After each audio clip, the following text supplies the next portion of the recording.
Welcome to Revelation Unraveled.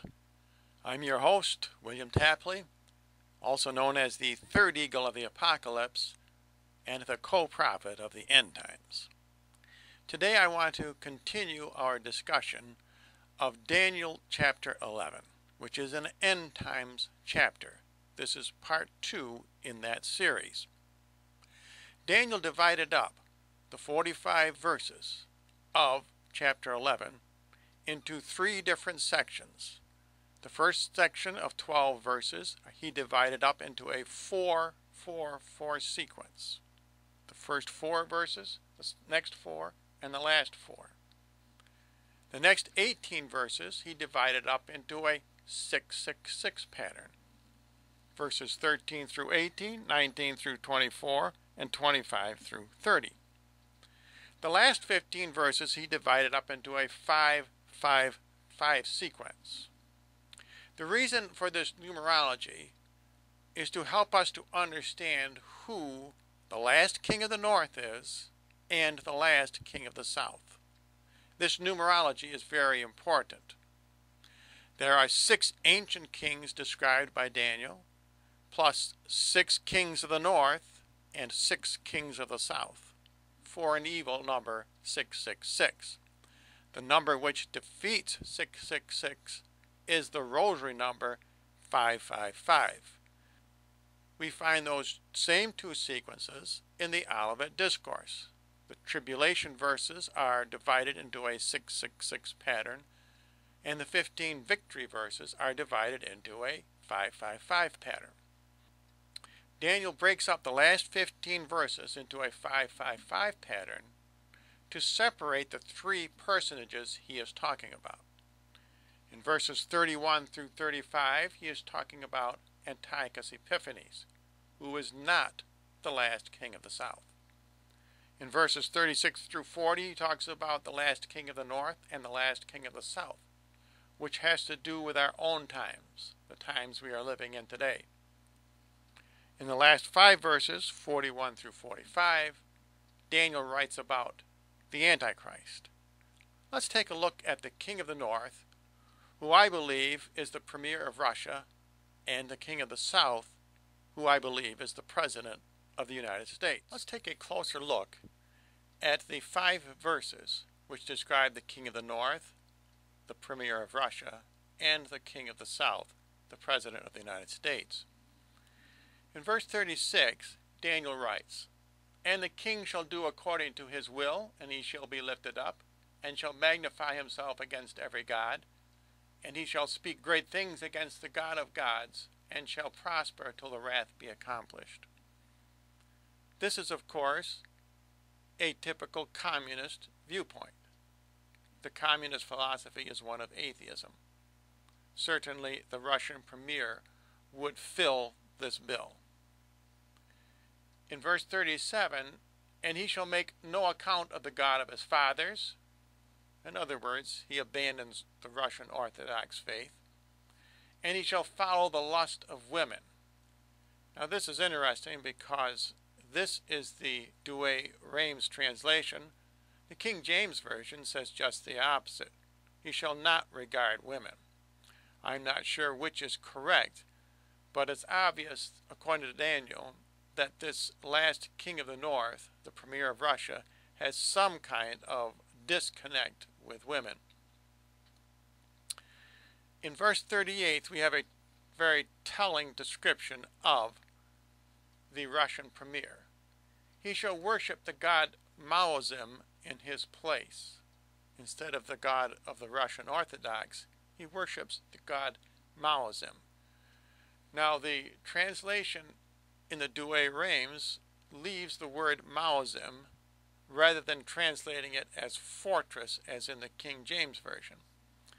This is better because it's a proper name, and the translators wisely left it as in the original language, Moslem.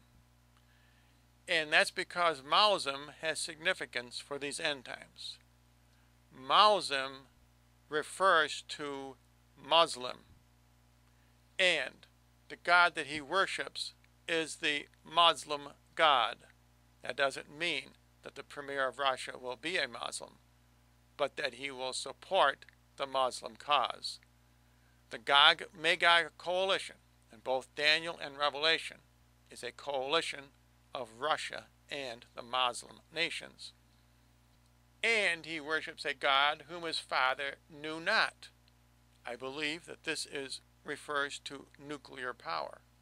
And he shall worship with gold and silver and precious stones and things of great price. The Russian premier will spend a great deal of money developing nuclear weapons. And he shall do this to fortify Moslem with a strange god.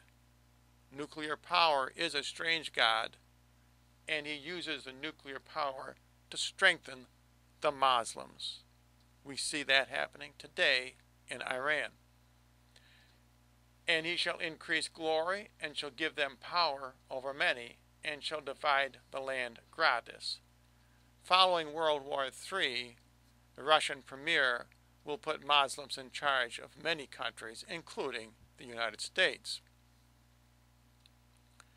Verse 40, and at the time prefixed, the king of the south shall push against him. Here I use the translation push, which is out of the King James, because that's better than the Douay Rheims, which simply says fight. What this means is that the king of the south, that is the president of the United States, shall provoke or push against the king of the north. And the king of the north, that is the premier of Russia, shall come against him, that is the king of the south, like a tempest, with chariots and with horsemen, and with a great navy. And he shall enter into the countries. The countries Daniel is referring to here are the countries of England and America, and shall destroy and pass through. This word tempest is very similar to the word Daniel uses in chapter 7, when he describes the goat, which is also a symbol of Russia, attacking the ram, which is a symbol of England and the United States.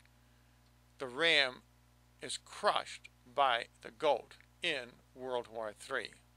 This whole passage is very significant because it has to do with the critical times that we are living in today. Now you might say, how can the king of the south be the president of the United States?